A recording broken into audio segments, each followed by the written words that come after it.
Leave the money and get out quickly. Charlotte's harsh words saddened me. We may not get along, but we're family after all. How could she say something so heartless? As I felt lost, Thomas grinned and said, "Well, that went as planned. Mission accomplished." At that moment, I had no idea the chaos that was about to unfold. My name is Violet. I met my husband Thomas at work. I work in the office of a shipping company while Thomas is a truck driver. My first impression was that he's a robust guy, both physically and in personality. He's good at his job and kind to his colleagues. However, he wasn't so adept at the romantic game. Whether it was making a move or proposing, he was like a pitcher who only threw fastballs, no change-ups. But I prefer a straightforward man over a guy who thinks he's a playboy. As our relationship progressed and tensions eased, I found him quite interesting. Above all, he gave me a sense of security that I could rely on him. We got married and were blessed with 2 children. Our son and daughter have moved out and live on their own. Now, Thomas, Dad, and I live in a large house. Mom passed away 5 years ago due to illness. Thomas and I still work together at the same shipping company. Thomas has been promoted to a supervisor and now handles the dispatching. We had a happy marriage, but one worry was my brother Jason. Dad is soft on Jason. Jason has been dreaming of becoming a rock singer since he was a teenager. He's still chasing his dream, pompadour and all, no matter his age. I won't discourage anyone from following their dreams. However, when he runs out of money, he comes to borrow from Dad, and Dad, being soft, lends him the money.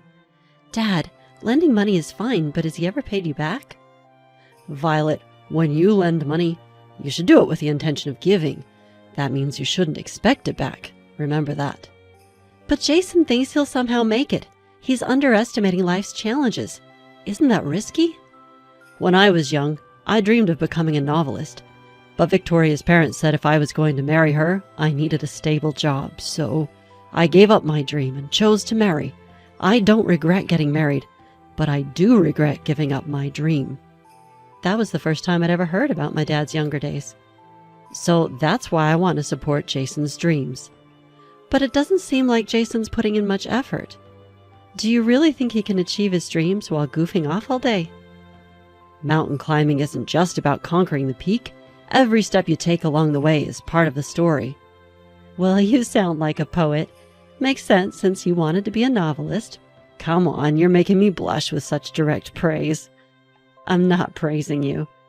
Initially, I was worried that Jason had some dirt on Dad and was blackmailing him, but it turns out Dad also chases dreams, so he probably understands Jason's desire to escape reality. One day, Jason brought a woman home. Let me introduce you. This is Charlotte. From her name, I expected a dainty woman. She was, well, big. Hi, I'm Charlotte. I'm Violet, the sister. Nice to meet you. Charlotte is 5 years younger than me, but much larger in build. Our first impression of her wasn't great. She was curt to both me and Dad, leaving us with the impression that she had poor manners. Eventually, Jason and Charlotte got married, so she became my younger sister-in-law. Neither Jason nor Charlotte held full-time jobs. They were always quitting their part-time jobs in a huff. Charlotte practices jiu-jitsu and has a short temper, often bragging about putting her arrogant bosses or seniors in joint locks. I just hope she never gets arrested for it. Jason brags about stories that aren't brag-worthy, like headbutting a disrespectful boss. 2 kinds of stories I really can't stand: bragging about bad behavior in the past, bragging about fights. I think many women also find these kinds of bragging a turnoff. One day, Jason came home to borrow money from Dad again, and I finally spoke up. Jason, you're working, right? Why don't you have any money? I got into an argument with a plant manager just because I forgot to put away a card. I told him it was workplace harassment. He yelled again, so I gave him a flying knee kick to the chin. Charlotte seemed pleased, asking, "Total KO?" I decided that if Dad wouldn't say it, I would. Every workplace has people you won't get along with. But you know, even people I initially disliked turned out to be decent later on. I've often been glad I didn't pick a fight. You and I lead different lives. My pride is taller than the One World Trade Center, so yelling at me is practically asking for a flying knee. I couldn't believe my ears when Charlotte cut in. "You're siding with a boss who harasses people?" "That's not what I'm saying." "Oh, so you're lecturing me. You better be ready for this." "Ready?" "Want to take this outside? Or here's fine too." I was flabbergasted. What is she, a teenager? Feeling threatened, I walked away. I couldn't believe she was actually picking a fight. Jason didn't intervene. Would he have stopped if it were his wife fighting his sister? Getting hurt would be the last straw. I knew I had to watch out for that couple. When I turned 50, Dad got sick and was hospitalized. It wasn't long before we had to say goodbye. People said he lived a long life at 80, but I didn't feel that way. The era of living to 100. I still wanted to talk about many things with Dad. When Thomas and I were alone, he said, "Violet, actually, Lawrence." "What?" "Never mind." "What do you mean, never mind? Just tell me." "Later." Before much time had passed since the funeral, Charlotte approached me. "Did Lawrence leave a will?" "A will? Probably not. He was hospitalized so suddenly." "And if there's no will, then the inheritance." "You're already talking about inheritance?" "I guess you're not even sad." "How dare you? Want me to put you in the hospital?" "Try me." When I raised my voice, Charlotte grabbed my arm in anger. I was taken aback but didn't want to apologize. "Should we call the police?" "What are you doing?" "You made me sound like a monster for bringing up the inheritance, so I thought I'd teach you a life lesson with an arm lock." "You're the one who's wrong, Violet." "Enough!" "Don't yell. What are we going to do about the inheritance?" I was momentarily speechless, but then I glared at Jason. "Jason, aren't you sad that Dad passed away?" "That's irrelevant." "Stop calling me stupid. I don't want to be called stupid by someone as stupid as you." "What did you just say?" The atmosphere was tense until Thomas arrived. "What's going on here?" "Wife, you better tell your husband to raise the kids right." Those words crossed the line. "I'll pass that message right along to Jason." "Good on you. I'm fed up with you, Violet. This makes my decision easier." "Decision?" Jason dropped a bombshell. "I'm the eldest son. That means the house and Dad's inheritance are all mine." "Are you out of your mind?" "I'm perfectly sane," Jason said, stone-faced. Just as we were stunned by his audacity, Thomas spoke up. "Violet, let's try to keep a cool head. We're not making any progress." "Fine." We sat down at the table to hash it out. "The inheritance is all mine and Charlotte's. Violet, I want you to give up your claim." "That's ridiculous." "Our dad isn't rich. If we split it between two households, there won't be much left." "There's only two of Dad's children, me and Jason, so it should be divided between us." But Jason scowled. "Look, Violet, you and Thomas both have jobs and are doing fine. I'm the one pursuing my dreams, so I'm the one who needs the money." "Why don't you get a job, Jason?" "Let me finish. Living in the house means no rent, and with the inheritance, I can take on the world. Dad was cheering for me, you know. The best way to honor him is to pack Carnegie Hall." "You can't even pack the local park." "What if I do fill Carnegie Hall? Will you put your money where your mouth is?" "What are you talking about?" I seriously considered calling the police. "Thomas, what do you say? Can you give in?" "I cannot." Then Thomas calmly asked Jason, "So, you're asking Violet to relinquish her claim?" "Yes." "And you're okay with that, Jason?" "What are you talking about? Of course it's not okay." At that point, Charlotte glared at me. "Shut up. You've been yapping like a puppy this whole time." Such words should not be tolerated. When I glared at her, Charlotte glared back with an angry face. "Is it cute to yap like a puppy only until you're in your 20s? Stop pretending to be a young girl. It's embarrassing for a 50-year-old hag." "Take that back. I won't tolerate insults." "Thomas, wasn't it? You should have set her straight. What a useless couple you are." At this point, I couldn't keep quiet. "If you weren't as big as a hippo, I'd have slapped you a long time ago." For a moment, Charlotte looked dumbfounded, but then turned to Jason. "Did your sister just call me a hippo?" "Violet, apologize while you still can." "I'll apologize when Charlotte does." Enough, both of you. Violet, calm down. Fine. Let's proceed with the disinheritance, Violet. I looked at Thomas with wide eyes, but something in his gaze told me he had a plan. Why else would he agree to such an unreasonable demand? I had no choice but to trust Thomas. So, Jason, just to confirm, you're fine with Violet being disinherited? I've been saying that. Stop making me repeat myself. It's annoying. What an infuriating couple. A wife who acts younger than she is, and a husband who thinks he's smart but is actually dumb. Leave the money and move out already. Charlotte's harsh words saddened me. Aren't we still family, despite our differences? How could she say such merciless things? Why should we be the ones to leave? I couldn't agree to this. We'll find a new place soon, but we have belongings. Please give us a bit more time. If you take too long, I'll throw everything outside. Try it, and I'll call the police.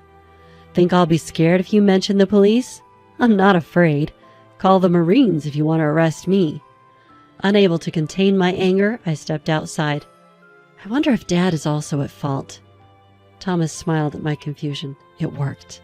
Our plan was a success. What? These moments make me thankful for our savings. With savings, you don't need to borrow money.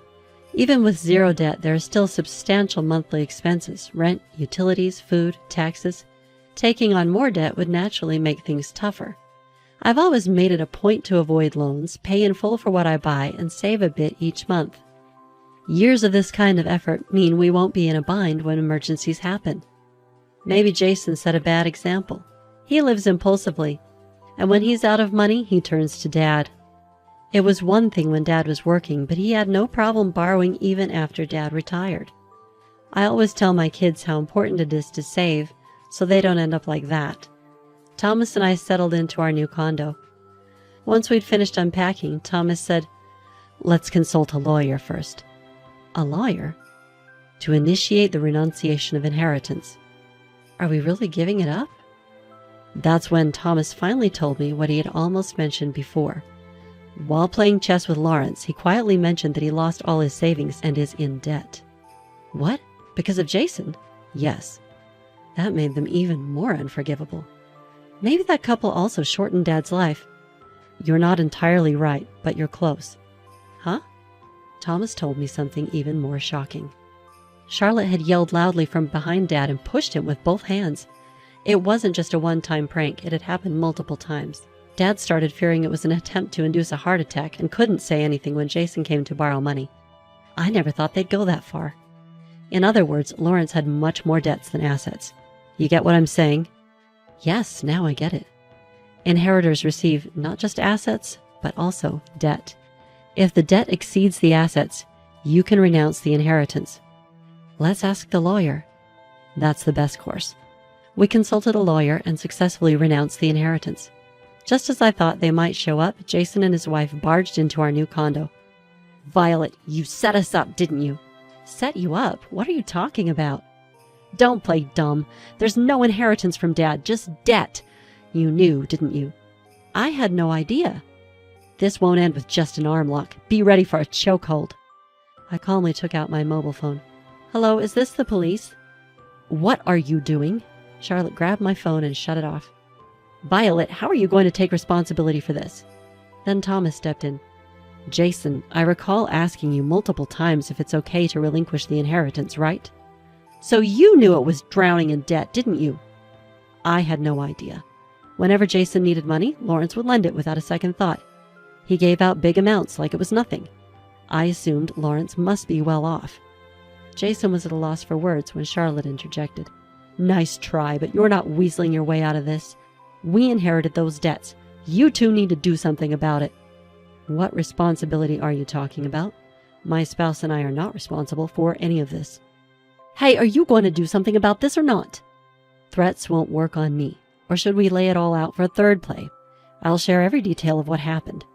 Jason, are you okay with that? How would I know that Dad went into debt just to give Jason money? If I knew, I would have stopped it. Do you even realize you shortened Dad's life? Unable to respond, Jason stayed silent, but Charlotte was defiant. If you're going to say that, are you okay with both of you ending up in the hospital? Enough of this nonsense. If you lay a hand on me or coerce me, it's jail time. Your threats don't work on me. You're 45 and talking like some high school delinquent. Charlotte smirked, glanced back, and looked at Thomas again. Wait, were those lines aimed at me? Right after saying it, you coerce me? Coercion is a serious crime, you know. You won't get probation. Idiot! Are you a judge now? It's complex to decide whether probation applies in any crime. Don't talk nonsense when you know nothing. Seeing Charlotte's tirade, Thomas turned to Jason. Jason, are you okay with this? Charlotte, just shut up for a second. Excuse me. Who are you telling to shut up? Feeling something dangerous in Charlotte's menacing glare, I said, if you want to fight, do it outside. I won't allow it in my house. Let's go back for now. As Jason stepped out into the hallway, Charlotte followed. I quickly closed the door and locked it. I could hear their arguing voices, but I was more concerned about causing a disturbance in the neighborhood. Did you just tell me to shut up? What are you going to do if I call the police? Don't worry, I'll call an ambulance in a minute. A few seconds later, I heard Jason's screams from down the hall, but I pretended not to know him.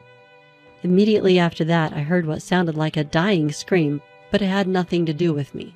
Jason and Charlotte had insulted us, so obviously they'd severed ties with our family. So whether they divorce or Charlotte gets arrested for assault, it has nothing to do with me. A few days later, I got a call from Jason. Violet, I was wrong. Will you help me? Who is this? Don't be like that. We're siblings, right? I couldn't help but feel it was too late. Turns out Jason was in the hospital. Apparently, Charlotte had broken his arm. This was like something straight out of a comic book. Ever heard the term, you reap what you sow? I'm genuinely sorry. Could you cut me some slack? I can't afford the hospital bills. That's unfortunate. No matter how coldly I brushed him off, Jason kept begging. Please, for the love of God, help me. I'm not God. Is Thomas there? Don't call him by his first name. We're no longer family. My words seemed to hit hard, and Jason was speechless. Switching the call, Thomas took over. After a brief chat, he hung up. Let's go to the hospital. Don't give him a cent. I know. Thomas and I went to the hospital, but not to visit. It's better to say it face to face. Jason pleaded in a polite tone. Please help me. Debt collectors have come to the first floor of the hospital. Their nurse told me. I'm scared to death. But Thomas looked stern. After the insults you and your spouse hurled, it's only natural for us to cut ties. That's not what I meant. Well, if we're not cutting ties, then why disinherit? Disinheritance means cutting family ties. Jason looked down and spoke softly. I apologize for what I've done, but I need your help. I have no one else to turn to. What about Charlotte? We're divorced. A family falling apart, then. She's at the police station for assault. It felt unreal. You repeatedly called my wife an idiot. If I had called Charlotte that, you'd never forgive me. Jason looked troubled. People who spew hate often don't remember what they've said, but those on the receiving end don't forget. I have a good memory. I remember every word you two have said. I have heard it from Charlotte as well. The wife should be properly disciplined by the husband. What does that even mean? Explain it to me. Thomas presses on logically. What did Charlotte mean when she said a wife should lay down her body? Is that even something you should say to a woman? Those are not words you say to a woman. Jason seems to have forgotten not just his own comments, but also those made by Charlotte. Yelling like a little puppy, that's a clear insult. As for my dear wife, you called her a young wannabe or a 50-year-old hag. Don't repeat it. Sorry. Thomas doesn't let up. You said it to me as well. When I asked repeatedly if I should disclaim my inheritance, you told me to stop making you repeat yourself because it's annoying. It's too late for any excuses now. Jason lowers his head on the bed, looking like he's about to cry. I'm really sorry. Can you please find it in your heart to forgive me? No way. Charlotte called my wife an old hag, and you insulted me by saying I'm not mentally sharp.